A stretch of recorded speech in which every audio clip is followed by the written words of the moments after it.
Now starting with hydrogen peroxide. Hydrogen peroxide was discovered by French chemist J.L. Thenard. We can say that its molecular formula is H2O2.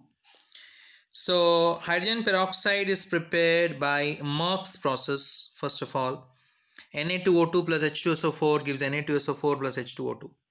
Or barium peroxide, hydrated barium peroxide, when it reacts with H2SO4, it gives barium sulfate plus hydrogen peroxide plus water. This is a laboratory method. Laboratory method is these two methods, that sodium peroxide or barium peroxide, we can say that. A pure sample of hydrogen peroxide may however be prepared by vacuum distillation. Alright, you may note at this point, that is a pure sample of hydrogen peroxide is however prepared by vacuum distillation. By distillation in vacuum. That is, vacuum distillation means when you are doing the distillation and in vacuum, that is said to be as vacuum distillation, we can say that. Got it? The solution here contains almost 99% pure hydrogen peroxide, we can say that. In industrial preparation, hydrogen peroxide, we can say that that is being prepared from, there is sulfuric acid by electrolysis of 50% sulfuric acid. We are having it. Now, before going to that particular method, I will say a little bit about the lab preparation. From barium peroxide, when you are preparing hydrogen peroxide, we are preparing, then the white precipitate of barium sulfate is removed by filtrating, leaving behind a dilute solution, that is 5% of H2O2. In this method, anhydrous barium peroxide cannot be used, since the precipitated barium sulfate forms a protective layer around unreacted barium peroxide, thereby preventing the further reaction. Alright, so here barium sulfate is being formed. So barium sulfate makes the reaction inert, we can say that. Passive, we can say that. Alright, because the precipitate barium sulfate, which forms a protective layer around unreacted barium peroxide, thereby preventing the further reaction, so to say. So this is the limitation of this particular process. Hydrogen peroxide prepared by this method contains appreciable quantities of barium ions in the form of dissolved barium persulfate, which catalyzes the decomposition of hydrogen peroxide. Therefore, hydrogen peroxide prepared by this method cannot be stored for a long time. We can say that. Clear? Because in the form of dissolved barium persulfate, which is there now, so which catalyzes the decomposition of hydrogen peroxide, means hydrogen peroxide decomposes in presence of BaSO4, we can say that. Therefore, H2O2 prepared by this method cannot be stored for a long time. Further, H2SO4 also acts as a catalyst for the decomposition of hydrogen peroxide. Therefore, use of weaker acids such as CO2, that like H2CO3 and H3PO4 are preferred to H2SO4.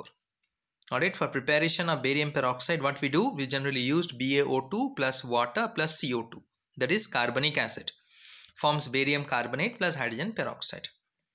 Alright, where sulfuric acid is not there, so sulfuric acid does not catalyze for the decomposition of hydrogen peroxide.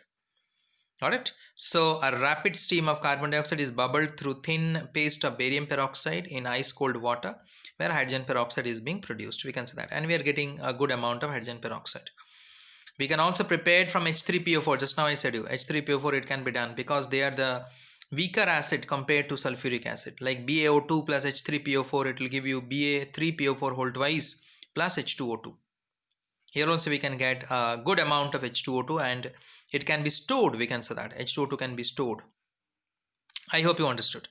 Now next is industrial preparation. Hydrogen peroxide is very useful bleaching agent in an agent, and is a constitute of hair dyes, we can say that. It's a bleaching agent, hydrogen peroxide. Later on you will be studying it in the hair dyes, to color the hair, to make it black, there is a gray hairs. What we do is that we use hydrogen peroxide as a bleaching agent. On commercial scale, it can be prepared by the following methods, we can say that, like H2SO4 50%, as I said you, electrolysis of 50% H2SO4, when you carry it out, we get H plus and HSO4 minus, as you can see it on the screen. HSO4 minus will give you H2S2O8, we can say that is peroxodisulfuric acid. H2S2O8 is peroxodisulfuric acid, which further reacts with water to form peroxomonosulfuric acid, H2SO5. Peroxomonosulfuric acid reacts with water to form sulfuric acid and hydrogen peroxide. it forms H2SO4 and H2O2. Again I repeat, you can see H2S2O8 is there. H2S2O8 reacts with water to form H2SO5. It is not there in the screen. You can write it down. It forms H2SO5 plus H2SO4. H2S2O8 plus water give H2SO5, that is peroxomonosulfuric acid, plus H2SO4. H2SO5 further reacts with water to form H2SO4 plus hydrogen peroxide. Or we can do it another way also. You can see it on the screen that H2SO4 gives what you can say H plus ion. This H plus ion that is reacts with H2S2O8. H plus ion forms H2 and this H2O reacts with H2S2O8 to form H2SO4 and H2O2 also we can say that. We can also get it, a modification is that an equimolar mixture of sulfuric acid and ammonium sulfate is electrolyzed. That also can be done. That is an equimolar solution of, you can see it on the screen, a mixture of ammonium sulfate and sulfuric acid is taken, an equivalent amount is electrolyzed, and from there we can get what you can say hydrogen peroxide. Got it? Hydrogen peroxide can also is prepared by that method also. It can also be done by manufacture hydrogen peroxide can also be done by using, that is 2-ethyl anthraquinone. Quinol, we can say that.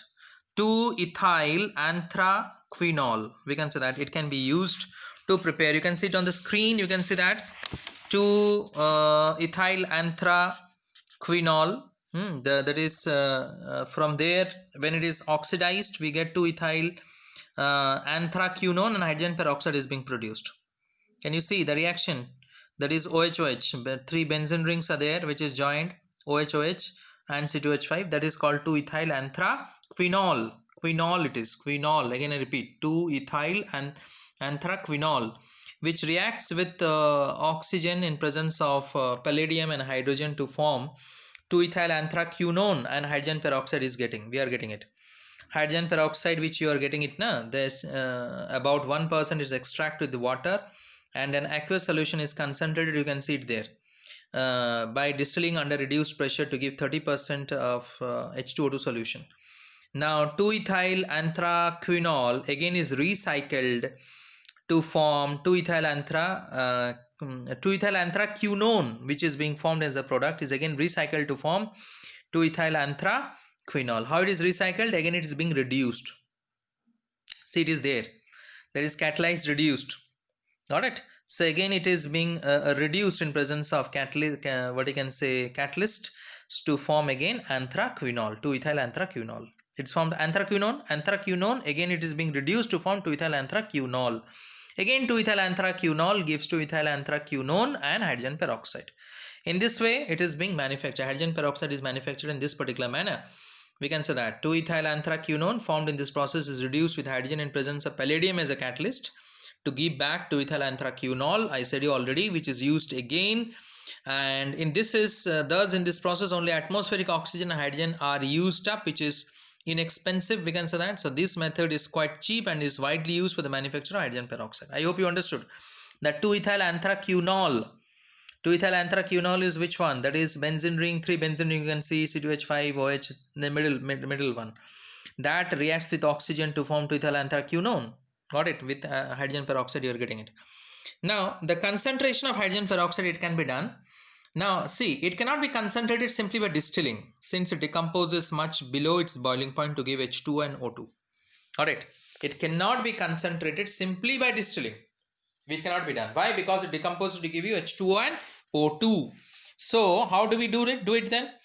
So for this particular process, the dilute aqueous solution of hydrogen peroxide is taken in a large shallow evaporating dish and is heated in a water bath.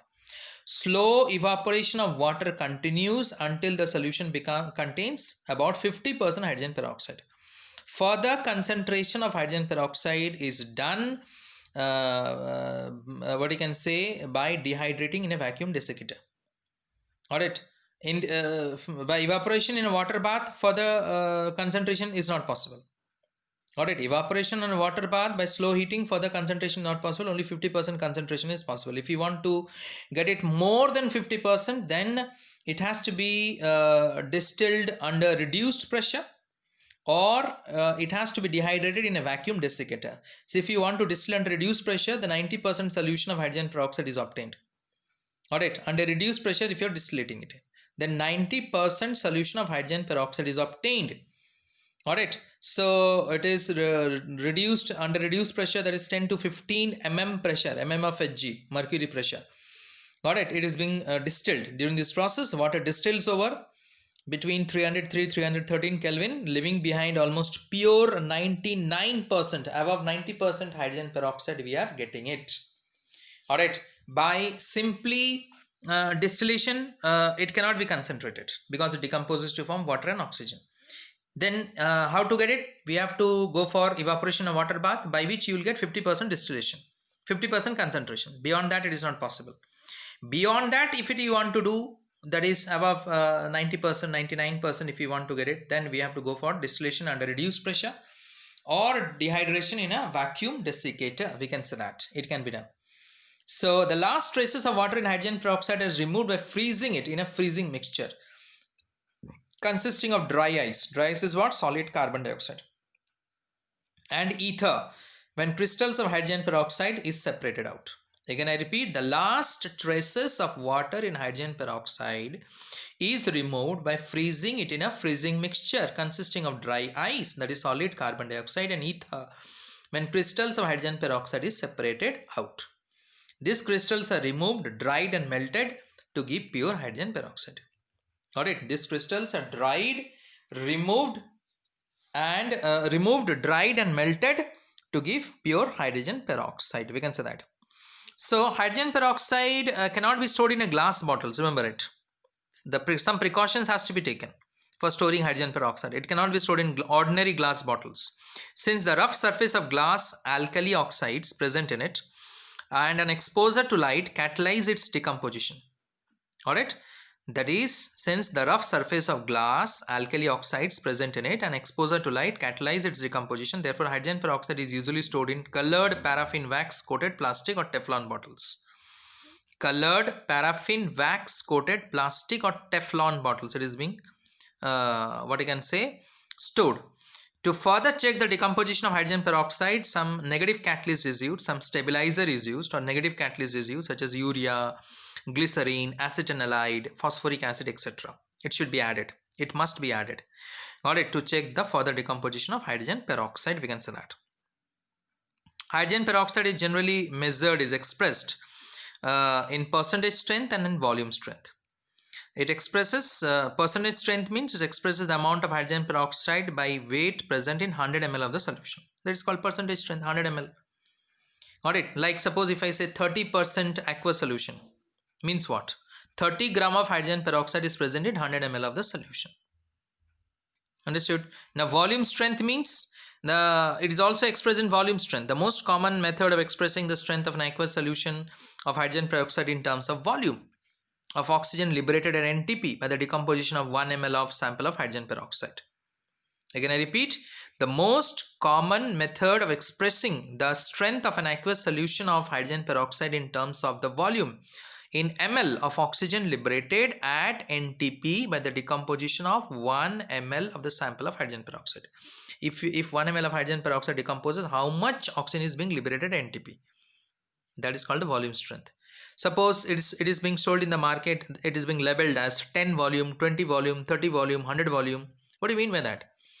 Means that is 1 ml of, when I say 20 volume, that means 1 ml of hydrogen peroxide gives 20 ml of oxygen at STP.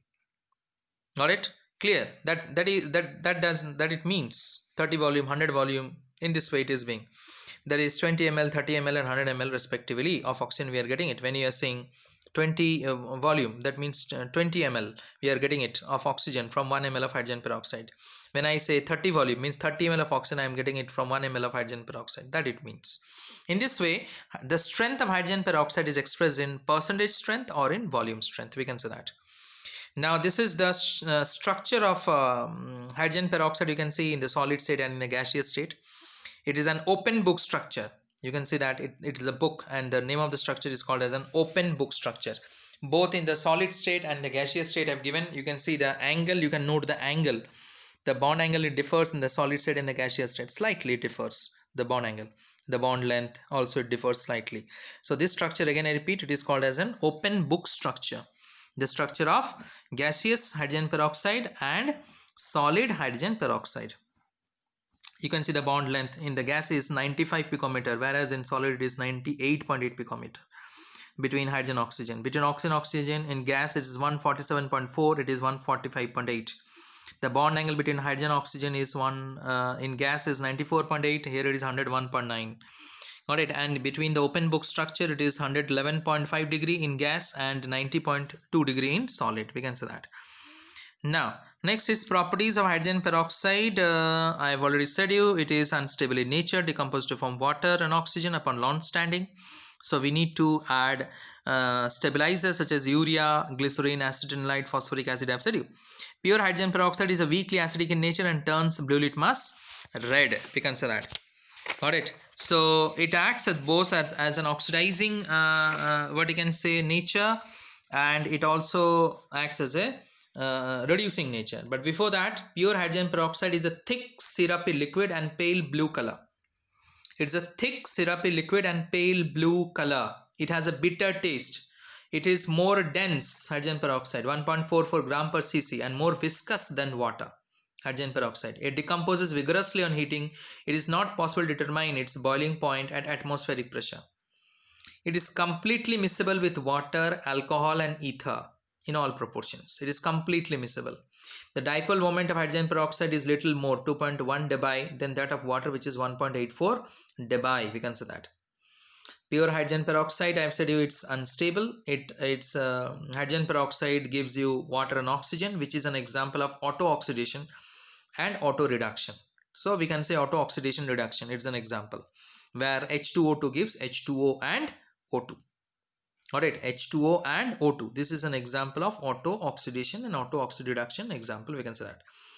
Alright, hydrogen peroxide is slightly stronger acid than water, we can say that.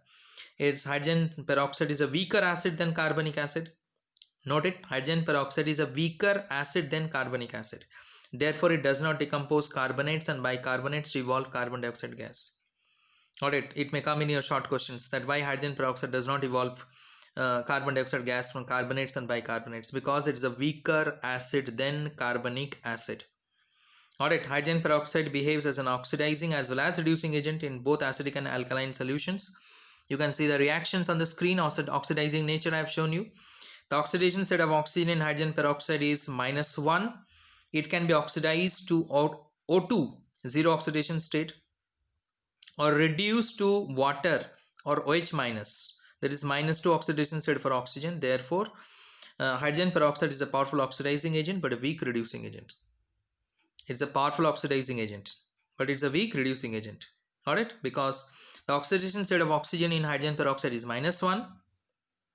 Got it? It can be oxidized to 0, that is O2, or reduced to H2O or OH minus, that is -2 oxidation state for oxygen. Therefore, hydrogen peroxide is a powerful oxidizing agent but is a weak reducing agent. You can see oxidizing nature, you can see it on the screen in all the three medium. I have given the reaction. In neutral medium it is becoming natural, it's not natural, it is neutral, sorry, in acidic medium and in alkaline medium.